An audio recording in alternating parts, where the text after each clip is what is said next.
বিসমিল্লাহির রহমানির রহিম। ভাই ও বোনেরা, যে যেখান থেকে আমাকে দেখছেন এবং শুনছেন, আপনাদের সবাইকে আমার সালাম, আসসালামু আলাইকুম। আশা করি আপনারা ভালো আছেন, আমিও ভালো আছি। UK property gossip by Tasmina YouTube চ্যানেলের পক্ষ থেকে জানাই শুভেচ্ছা। আজ মার্চ মাসের 14 তারিখ, শুক্রবার 2025। এই মুহূর্তে লন্ডনের তাপমাত্রা আছে মাত্র 4 ডিগ্রি সেলসিয়াস, কনকনে ঠান্ডা বলতে পারেন। তো আজ আপনাদের সাথে যে বিষয়টি নিয়ে কথা বলতে চাচ্ছি সেটা হলো যে এই দুই বোন, অর্থাৎ শেখ হাসিনা এবং শেখ রেহেনা, তারা এত অর্থের মালিক কিভাবে হলো এটি আপনারা সবাই জানেন। কিভাবে তারা এত অর্থের, এত বাড়িঘর, প্রপার্টি, সম্পদের, ব্যাংক ব্যালেন্সের মালিক কিভাবে হয়েছেন। তাদের বাংলাদেশের সাবেক এই প্রধানমন্ত্রী শেখ হাসিনা বাংলাদেশে ক্ষমতায় থাকাকালে যেটি করেছে, এই যে গুম, খুন, হত্যা, এগুলোর মাধ্যমেই তিনি এই টাকাগুলো, অর্থগুলো উপার্জন করেছেন। অর্থাৎ যে বাহিনীকে দিয়ে তিনি এই কাজগুলো করিয়েছেন, তারা ওই ভিকটিম হওয়া পরিবারের কাছ থেকে অর্থগুলো হাতিয়ে নিয়েছে, নিয়ে এই দুই বোনকে ভাগ দিয়েছে।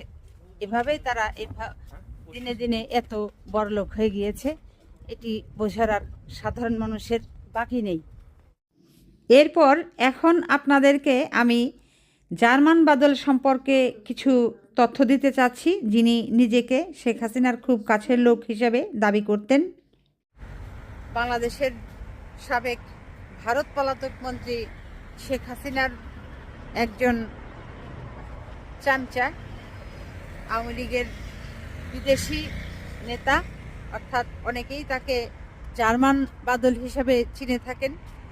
আপনারা কয়েকদিন আগে দেখেছেন যে সেনাবাহিনী, যৌথ বাহিনীর অভিযানে তার একটি 5 স্টার হোটেল আছে গাজীপুর টঙ্গীতে, যে হোটেলটির নাম হচ্ছে জাভান হোটেল। এখানে হোটেলের নাম করে আসলে চলতো অসামাজিক যত কার্যকলাপ, মদ, জুয়া, তারপর সন্ধ্যার পর এখানেই ডিজে ছাড়া হতো। সেই ডিজের সাথে বিভিন্ন জায়গা থেকে নারীদেরকে নিয়ে এসে ডান্স করানো হতো, চলতো মদের আড্ডা, তারপর জুয়া খেলার আসর জমতো। মূলত দেহ ব্যবসা এই হোটেলটিতে হতো এবং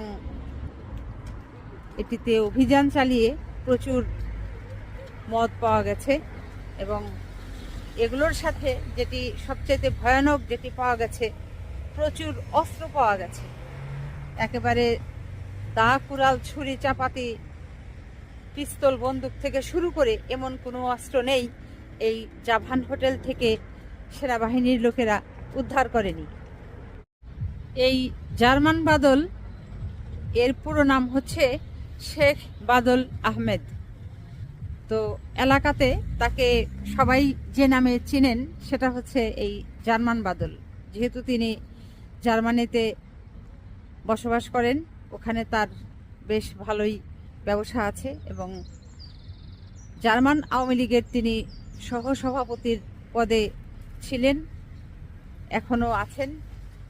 তো আরও জানা গেছে, বাংলাদেশে গত 5ই আগস্ট 2024-এ শেখ হাসিনা ভারতে পালিয়ে যাবার পর যখন সব কিছুর একটা পরিবর্তন আসলো, যে মানুষগুলো অনেক ভয়ে ছিল, যারা মুখ খুলতে লাগলো, এরকম অনেক বাবা মাই এই জার্মান বাদল সম্পর্কে মুখ খুলেছেন। তারা বলেছেন জার্মান বাদল আওয়ামী লীগের নেতা। সে যেটি আরও করত সেটা হলো যে বাংলাদেশ থেকে প্রলোভন দেখিয়ে ছাত্র এবং ছাত্রীদেরকে জার্মানির বিভিন্ন বিশ্ববিদ্যালয়ে পড়ার জন্য তাদেরকে জার্মান নিয়ে যেত এবং নিয়ে যাবার পর বিশেষ করে যারা মেয়ে ছাত্রী, তাদেরকে ওই জার্মানে তার হোটেলে সে অসামাজিক কার্যকলাপের সাথে সম্পৃক্ত হতে তাদেরকে বাধ্য করত। এই হচ্ছে তার কর্মকাণ্ড। এবং এই জার্মান বাদল শেখ বাদল আহমেদ, তিনি কোটি কোটি অর্থ ঢেলেছেন শেখ হাসিনা তার পায়ে, তার পুত্র সজীব ওয়াজেদ জয় তার পায়ে, মোট কথা শেখ পরিবারের মন খুশি করার জন্য, রক্ষা করার জন্য তিনি অনেক অর্থ তাদের পায়ে ঢেলেছেন। কেন? খুলনা 3 আসনের এমপি হওয়ার জন্য।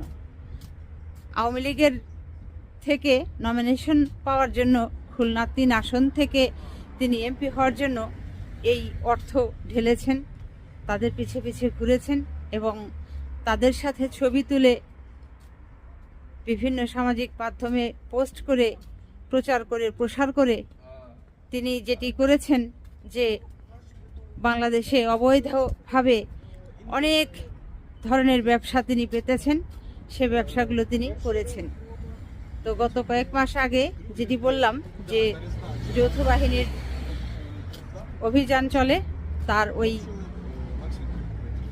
গাজীপুর টঙ্গীতে যে জাভান হোটেলটি আছে সেটিকে সিলগালা করে দেওয়া হয়।